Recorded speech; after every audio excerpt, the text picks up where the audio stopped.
tadi ya, saya karena itu uang keringat saya sendiri. 20 tahun lebih saya bekerja di suatu perusahaan. Begitu dapat Pak yang kumpulan keringat itu langsung bablas itu Pak. Kan mungkin Bapak bisa merasakan sendiri. Jadi harapan saya ya bisa kembali gitu. Belum. Syukur. Enggak, saya mah nggak bergeser, terus aja saya mah. ente mengatasnamakan umat, tungguin tadi pengadilan siapa yang menang. Lagian di pengadilan mah bukan menang kalah. Kalau gua kalah gua disuruh bayar gitu doang kan. Lah kalau disuruh bayar kan dari dulu gua bilang, ngapain lu ke pengadilan? Rumah gua aja kalau disuruh bayar mah. Tapi kan ini kan ada orang Stick and Shake yang punya kami, itu juga IPO. Terus Bebek Selamat yang punya kami kan ada Bebek Selamat yang warung Group, punya warung Stick and Shake, juga nanti pengen IPO. Juga. Dan yang udah pasti Paytrend.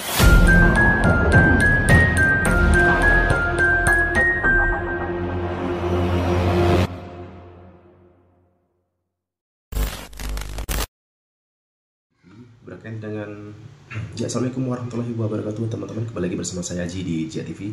Berkaitan dengan gugatan Bu Ilis Siti Rohimah melawan Yusuf Mansur dan kawan-kawan dalam perkara JBN Batubara, di mana Pak Jenny Mustafa sebagai kuasa hukum di Pengadilan Negeri Kota Bogor sebenarnya sudah memenangkan pihak Bu Ilis Siti Rohimah atau Yusuf Mansur dinyatakan prestasi dan harus atau diwajibkan membayar kerugian senilai 4 miliar lebih teman-teman. Dan pada tingkat banding, alhamdulillah teman-teman, 3 hari yang lalu ini Pak Jenny Mustafa menginformasikan bahwa misalnya pihak Pengadilan Tinggi Kota Bandung ini mengabulkan atau memenangkan pihak Bu Ilis Siti Rohimah. Alhamdulillah teman-teman ya.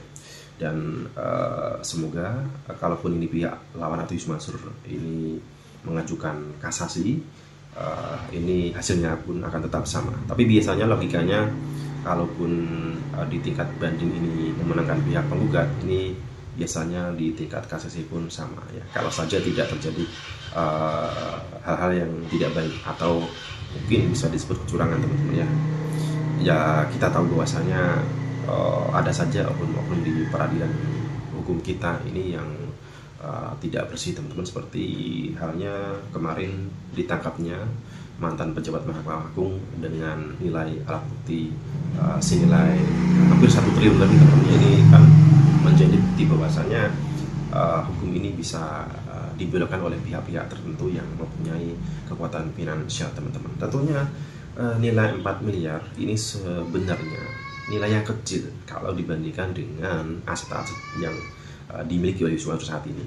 Misalnya seperti bisnis kuliner di warung Group, ada warung Stick and Shake, kemudian ayam bakar Mas Mono, dan juga Bebek Haji Selamat yang sudah digembar-gemborkan oleh Yusuf Mansur sebelumnya akan IPO. Bahkan Yusuf Mansur mengatakan nilai pajak sehari yang dibayarkan ini sehari bisa sampai 100 hingga 200 juta rupiah teman-teman. Itu per hari saja. Bayangkan kita simpulkan berapa omset atau berapa keuntungan yang didapatkan oleh Yusuf Mansur tiap hari atau tiap bulannya teman-teman. Tentunya ini tidak sulit, dan kita tahu asetnya juga bukan hanya itu saja, usahanya juga bukan itu saja. Yusuf Mansur juga mengaku punya proyek LRT apartemen gitu ya di Sentul, di kawasan Sentul teman-teman, dan juga mempunyai saham di MNC Bank atau MNC Group senilai 80 miliar. Ini belum lagi perusahaan air minum gitu teman-teman ya, yang dimiliki oleh Yusuf Mansur, dan juga saham-saham di bidang lain teman-teman. Tapi sekali lagi ya kita tahu bahwa target Yusuf Mansur ya seperti itu teman-teman, atau terkesan sulit sekali untuk mengeluarkan kekayaan pribadinya untuk membayarkan hak-hak dari para investornya teman-teman. Dan kita harap juga media-media TV, media nasional ini bisa memberitakan perkara banding yang mana memenangkan Bu Ilis Siti Rohimah. Dan kita tahu sebelumnya Yusuf Mansur pada saat putusan kasasi di perkara Pak Jenny Mustafa di Pengadilan Negeri Jakarta Selatan, yang mana putusan kasasi itu menolak permohonan kasasi Pak Jenny, ini Yusuf Mansur mengklaim kemenangan dan juga mengadakan konferensi pers di berbagai media. Nah, ini jangan sampai ketika berita ini tidak menguntungkan Yusuf Mansur, ini terkesan ini media diam, media bungkam. Nah, ini ada apa? Apa ada jangan-jangan ada hubungan-hubungan spesial dengan media, teman-teman ya? Kita tidak tahu. Tapi yang jelas saya sebagai media yang mendukung bahkan mengawal dari proses awal sampai akhir dari persidangan per persidangan ini kita liput, teman-teman. Tentunya ini wajib kita beritahukan kepada masyarakat, teman-teman. Dan ini menjadi bukti bahwa bahwa Yusuf Mansur selalu mengklaim kemenangan di setiap persidangan. Yusuf Mansur selalu mengatakan tidak bersalah. Yusuf Mansur mengatakan bahwa yang menyerangnya orang itu saja. Nah, ini dengan berbagai macam gugatan yang dilayangkan kepadanya dari kasus yang berbeda, ya. Mungkin ada pihak dari Pilot direktur Pilot yang menggugat persoalan gaji yang tidak terbayarkan, kemudian persoalan investasi batubara, perusahaan investasi tabung tanah, patungan usaha. Nah, ini kan sudah menjadi bukti bahwa Yusuf Mansur itu sebenarnya bermasalah dengan siapapun, teman-teman. Jadi ini menjadi bukti ataupun tamparan bagi ucapan Yusuf Mansur sendiri, teman-teman. Ya, berikutnya nanti akan saya putar kembali video bagaimana kisah Pak Arief, istri dari Bu Ilis Siti Rohimah, bagaimana dari awal kronologi ketertarikannya terhadap investasi ini hingga berani menginvestasikan uangnya senilai 250 juta rupiah di tahun 2009 dan berakhir tidak jelas hingga saat ini, sampai akhirnya pihak Pak Arief atau Bu Ilis Siti Rohimah mengajukan gugatan di Pengadilan Negeri Kota Bogor dan Pak Jenny Mustafa sebagai pihak kuasa hukum. Oke, teman-teman, sekali lagi saya ucapkan selamat kepada Pak Arief atau Bu Ilis Siti Rohimah, dan kita berharap jikalaupun ini masuk proses kasasi, tentunya hasilnya tidak akan berubah, dan Yusuf Mansur dan kawan tetap dinyatakan berinvestasi atau bersalah, dan perkara segera ingkrah, dan Yusuf Mansur diharapkan menunaikan kewajibannya untuk membayar kerugian sesuai tuntutan atau gugatan yang dilayangkan, teman-teman. Dan sekali lagi 4 miliar tentunya itu sangat kecil dibandingkan besaran aset-aset Yusuf Mansur saat ini, khususnya di bidang warung steak and shake yang konon katanya akan IPO, tapi ya tidak tahu infonya kapan gitu ya.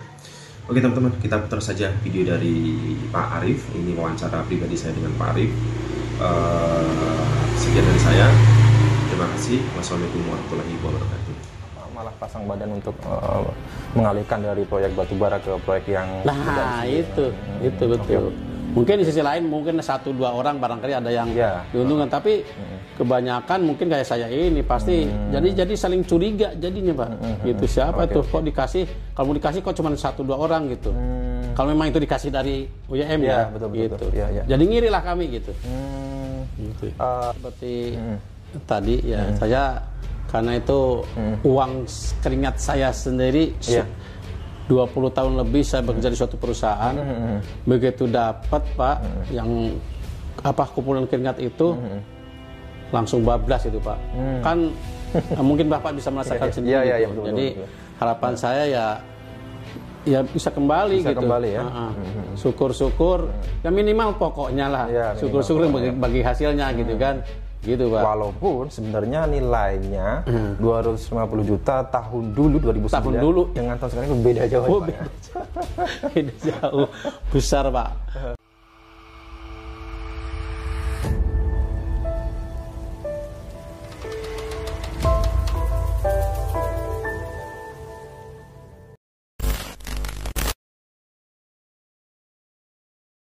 Bismillahirrahmanirrahim. Assalamualaikum warahmatullahi wabarakatuh. Teman-teman, alhamdulillah saya saat ini berkunjung ke kediaman Pak Arief ya.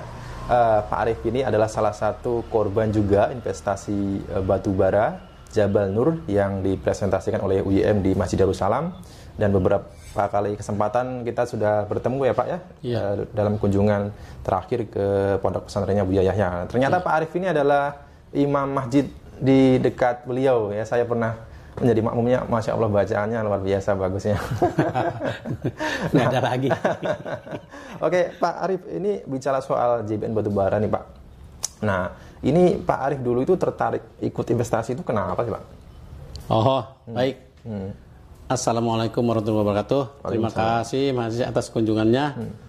Alhamdulillah bisa silaturahim ke rumah saya. Sekalian mungkin menanyakan hal-hal yang berkaitan dengan investasi batubara. Baik,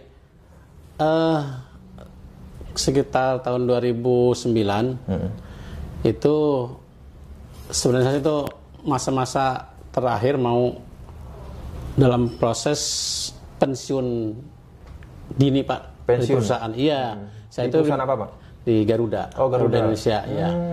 Nah, dari zaman itu kebetulan ada penawaran, hanya ya yang berkeinginan silahkan, tidak ada paksaan. Akhirnya saya mengajukan permohonan diri. Nah di saat itu kebetulan ada tetangga, ya sahabat karib lah, beliau tuh pindah ke kota wisata Pak, di mana beliau suka beraktivitas di Masjid Darussalam, kota wisata Cibubur. Nah rupanya di situ ada kegiatan katanya sih soal investasi batubara gitu, menginformasikan ke saya gitu bahwa di situ ada kegiatan investasi batubara yang salah satunya digagas itu oleh Ustadz Yusuf Mansur atau UYM gitu. Nah beliau menginformasikan ke saya, beliau tidak memaksa, hanya informasi aja. Setelah saya pelajari, kebetulan saya alhamdulillah dapat uang, cuman uang itu kan saya belum tahu mau dikemanain. Nah ada penawaran begini, ya mudah-mudahan lah ini jalan pengganti saya untuk ya mendapatkan penghasilan tiap bulannya dari investasi itu gitu kan. Ya udah, akhirnya setelah saya pelajari di situ karena saya berpesan begini, kalau di kota wisata itu menyangka saya tuh di sini orang-orang intelek lah, orang-orang pinter. Mungkin investasi itu sudah dipelajari mungkin ya secara legalitas. Saya sudah nggak nanya itu lagi. Ditambah lagi keyakinan saya itu karena situ ada UYM itu Pak. Ada pengaruh nama UYM. Iya, ya jelas lah. Masa sih masa sih Ustadz sekaliber Yusuf Mansur gitu ya. Kayaknya ya beginilah gitu kan. Nggak nyangka. Nah, udah akhirnya saya coba Pak itu, tapi atas nama istri saya Pak. Itu coba setor waktu itu memang maaf, itu kan di bawah ada perusahaan Pak namanya PT Adi Partner Perkasa. Iya, betul. Nah, itu kayaknya mau merangkul investor dari Jamaah Darussalam tapi melalui namanya ada BMT.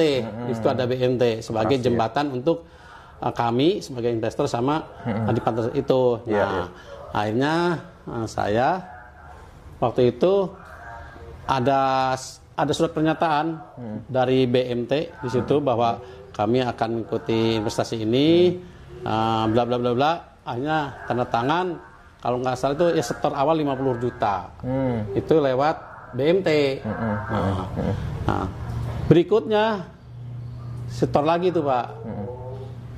Setelah itu ada bukti. Totalnya berapa sih Pak? Totalnya itu 250 juta. 250 ya? Iya, jadi 3 kali setor kalau nggak salah gitu kan. Itu karena ya nafsu juga sih. Mungkin dengan mudah-mudahan sih kalau tambah besar kan tambah banyak. Karena apa? Di situ kan diterangkan, walaupun presentasinya saya lupa. Jadi itu presentasi itu dibagi 3 Pak. Jadi bagi hasil itu bagi 3. 1 untuk investor, 2 untuk BMT, 3 untuk yayasannya Yusuf Mansur. Di mana waktu itu digaungkan akan menciptakan 100.000 penghafal Quran. Oke. Itu. Nah, di sana sendiri di Darussalam sendiri membentuklah suatu pengajian yang namanya JBN, Pak. JBN itu waktu itu kita disayembarakan tuh. Ada yang paling bagus itulah namanya JBN gitu ya. Namanya JBN Jabal Nur pengajiannya itu. Nah, hanya saya gabung di situ. Alhamdulillah Pak, saya tuh senang banget Pak. Karena ya dapat ngaji gitu kan, dapat uang. Apalagi saya pagi-pagi itu di sana tuh ada kegiatan olahraga. Saya paginya olahraga gitu, malamnya pengajian.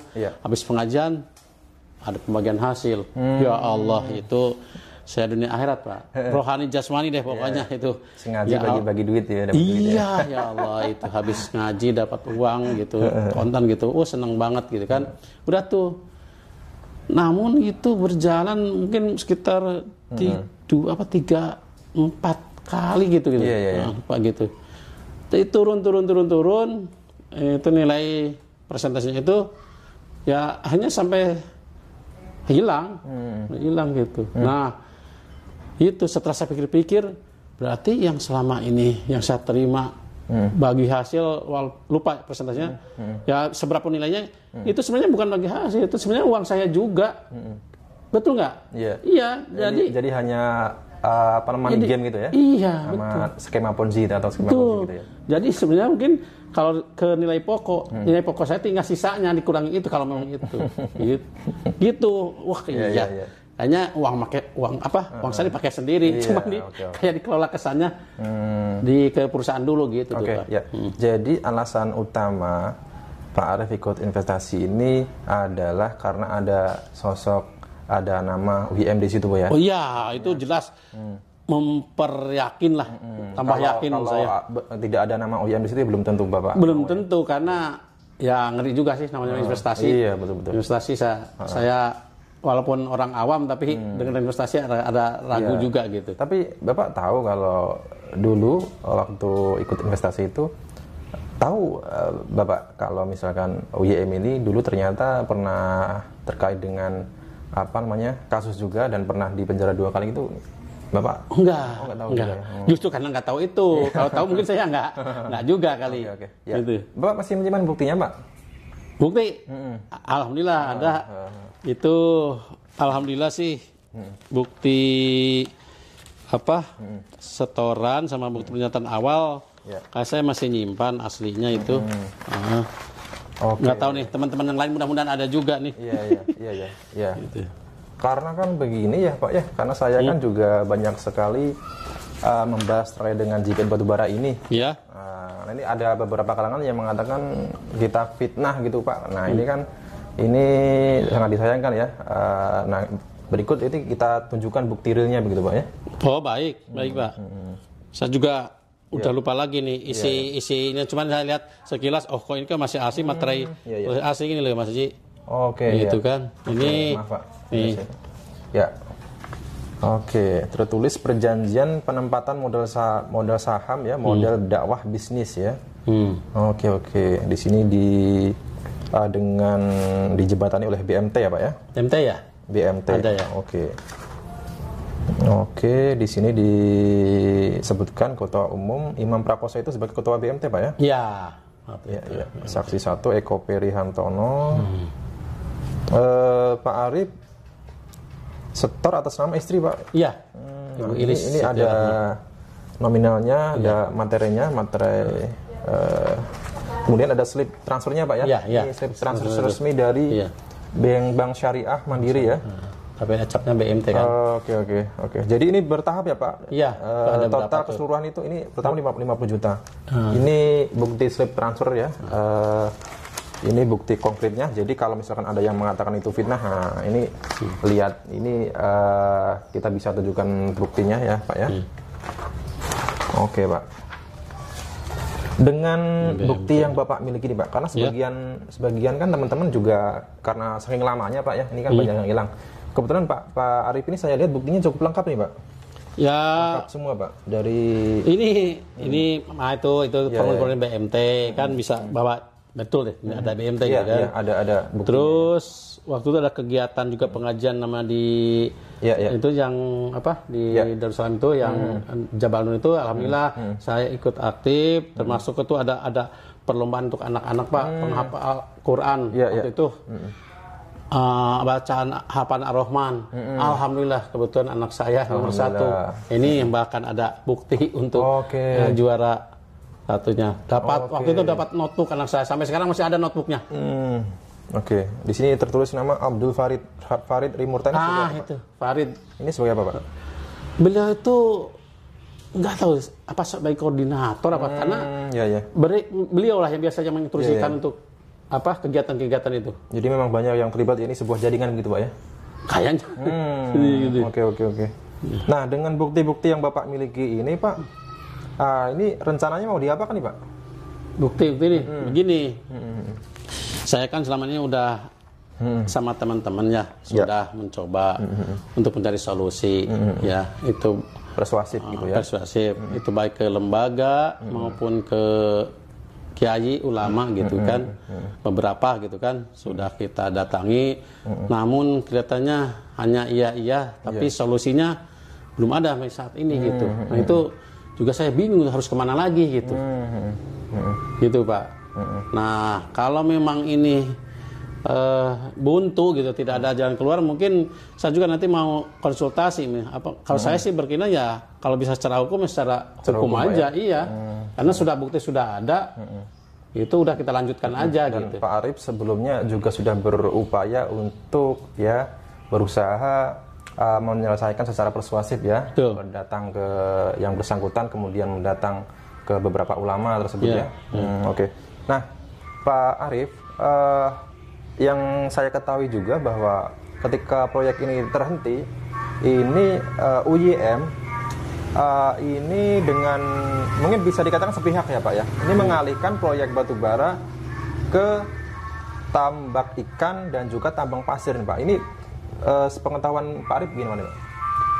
Oh iya, itu saya dulu dengar cuman sekilas info aja bahwa katanya ada teman-teman ada usaha pasir itu juga saya nggak tahu dananya dari mana apa teman-teman saya itu sendiri ini atau dari UYM walau alam tapi cuma dengar aja. Namun kalau yang tambak ikan kalau nggak salah daerah Serang sini Pak di Bekasi itu saya pernah meninjau ke sana tapi hanya meninjau diajak sama teman itu memang betul ada fakta gitu. Cuman itu saya sebatas kunjungan sekali aja tapi itu nggak tahu asal usulnya itu gitu. Gitu. Siapa yang mengelola gitu uangnya dari mana juga nggak tahu juga gitu. Berarti kalau Bapak sendiri tidak mengetahui secara langsung, artinya perjanjian pengalihan dari proyek batubara ke tambak ikan atau tambang pasir ini tidak disetujui oleh semua pihak berarti ya Pak ya? Ya bisa begitu. Buktinya saya kan juga tahu-tahu kok dialihin ke situ gitu. Iya. Dan Bapak sendiri dengan pengalihan ke tambang ikan itu Bapak dapat keuntungan nggak Pak? Wah itu justru itu saya beberapa keuntungan saya nggak tahu soalnya itu yang bermain tuh nggak tahu siapa gitu. Gitu. Nah, kemudian terkait dengan pengalihan atau pembelian apartemen DP apartemen ya kalau saya apartemen 45 gitu Pak. Bapak juga tidak mengetahui tersebut? Tidak tahu ya.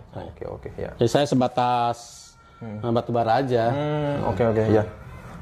Jadi kenapa dari sekian banyak investor atau jamaah JBN ini ya mungkin hanya beberapa yang muncul ke media karena mungkin ini ya Pak ya ada mungkin sebagian yang beranggapan bahwa UYM ini adalah juga sebagai korban begitu ya. Tetapi mungkin yang dipertanyakan oleh bapak-bapak lain ya, kalau misalkan UYM ini juga merupakan korban, kenapa tidak dari awal ketika terjadi masalah UYM ini menjadi garda terdepan ya untuk membentengi bersama jamaah lainnya melaporkan kasus ini ke kepolisian ya Pak ya, begitu Pak ya, begitu Pak.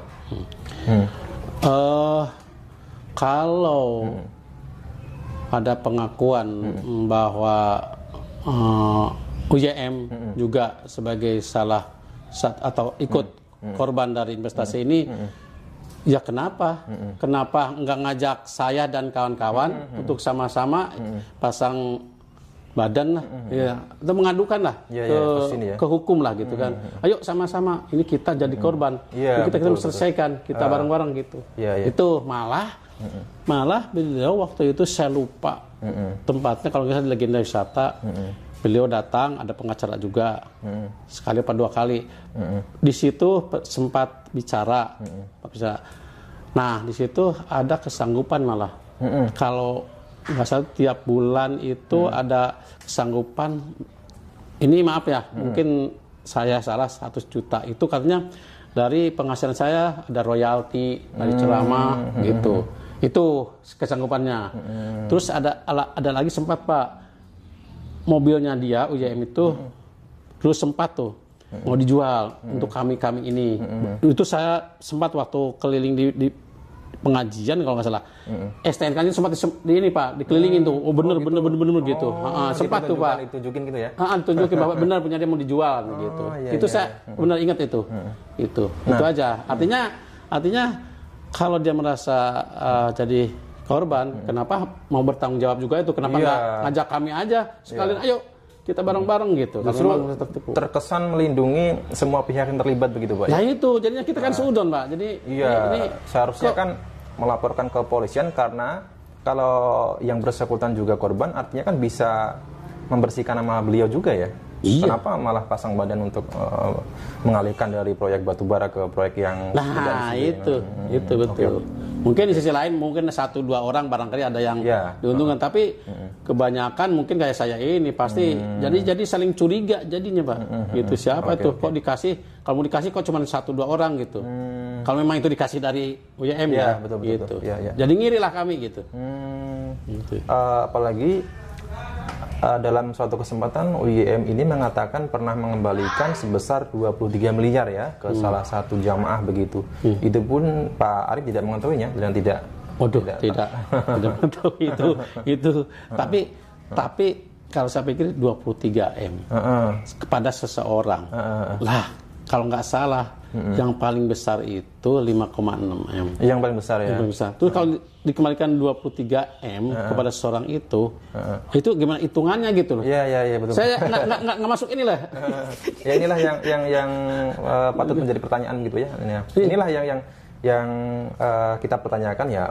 Ini sebaiknya ya Pak ya, UYM dan juga jamaah ini dipertemukan ya, bisa bertemu Pak ya. Jadi itu ya. Kalau bisa itu harapan saya ya, harapan kami itu biar kita nggak saring tuduh menuduh gitu kan. Jadi caci ya, jadi terus terang jadi seudon gitu. Terus terang aja, saya dulu begitu kagum ya, seneng melihat beliau gitu ya. Sekarang dengan kasus begini yang mungkin juga karena ekonomi ya, terus terang aja uang pensiun saya itu bahkan dimasukin ke situ. Jadi saya nggak ada lagi gitu. Nah itu dari situ jadi timbullah kesal gitu kan. Jadi nggak simpati lagi gitu. Ini kok ulama saya kok jadi begitu gitu loh. Nah, itu. Jadi awalnya yang Pak Arif itu dulunya kagum ya, ikut investasi juga karena sosok beliau.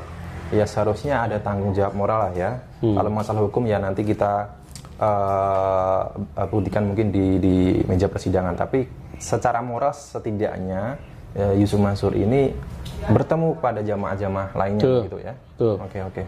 Betul. Nah, terkait dengan narasi-narasi UYM ini Pak, yang beliau mengatakan membantah terlibat, membantah presentasi di masjid. Nah, ini sedangkan ini katanya saksinya banyak Pak. Ini gimana nih Pak? Begini, kebetulan waktu presentasi itu saya nggak hadir karena saya ikut periode berikutnya. Karena itu setelah teman saya berjalan, mungkin ada hasil ngajak saya ikut, tapi dari awal saya nggak tahu. Tapi kalau dari teman-teman itu, dan saya tahu masjidnya sebelum dibangun yang sekarang megah ini, ya katanya ya memang datang ke situ gitu. Oke, ya teman-teman, sebelumnya UYM ini jikalau membantah terlibat dalam investasi JBN atau batubara atau terlibat berhubungan dengan PT Adi Partner Perkasa, itu dibantah sendiri oleh putusan Mahkamah Agung ya, pada putusan Pengadilan Negeri Jakarta Selatan. Jadi ternyata PT Adi Partner Perkasa ini dulu pernah digugat oleh JIMB Niaga juga Pak, bersama Ustadz Yusuf Mansur juga tergugat juga, turut tergugat.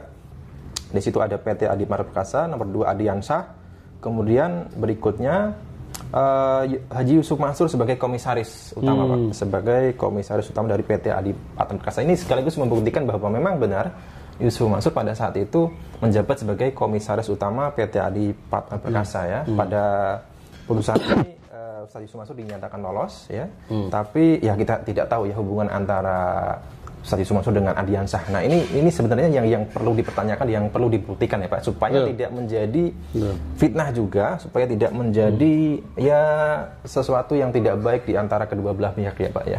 Oke Pak Arif, terima kasih telah menerima kedatangan saya Pak. Ini harapannya Pak, ini kan uang 250 banyak juga Pak. Nah ini Pak Arif terus berjuang apa gimana Pak?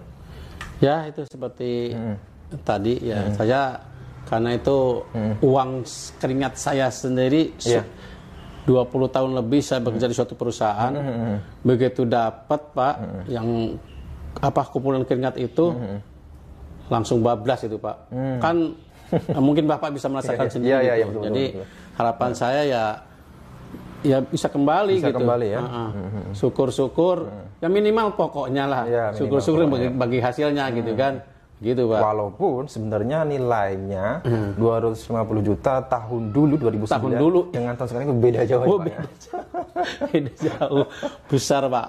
Besar menurut saya itu besar banget gitu kan gitu. Dan Pak Arif mungkin ke depan akan tetap mencoba selain berencana untuk melakukan upaya hukum, juga berencana tetap berupaya menyelesaikan secara persuasif, mendatangi ulama dan berharap ada ulama sosok yang disegani bisa menjadi mediator penghubung antara jamaah JBN dengan WM ini Pak ya. Betul. Baik, terima kasih Pak Arif. Selamat, semoga tetap ini Pak kuat untuk terus berjuang. Amin. Atas dana investasi Bapak yang telah Bapak setorkan dan kemudian hilang begitu saja. Oke teman-teman, itu tadi perbincangan saya dengan Pak Arif. Dan teman-teman, bagi beberapa kalangan pihak yang mengatakan bahwa JBN Batubara itu fitnah atau apapun lah ya, ini Pak Arif sudah menunjukkan buktinya bahwa ini bukti real, ada keterkaitan antara PT Adi Patma Perkasa. Di sini juga tertera kesepakatan antara BMT dan juga jamaah ya Pak ya. Oke.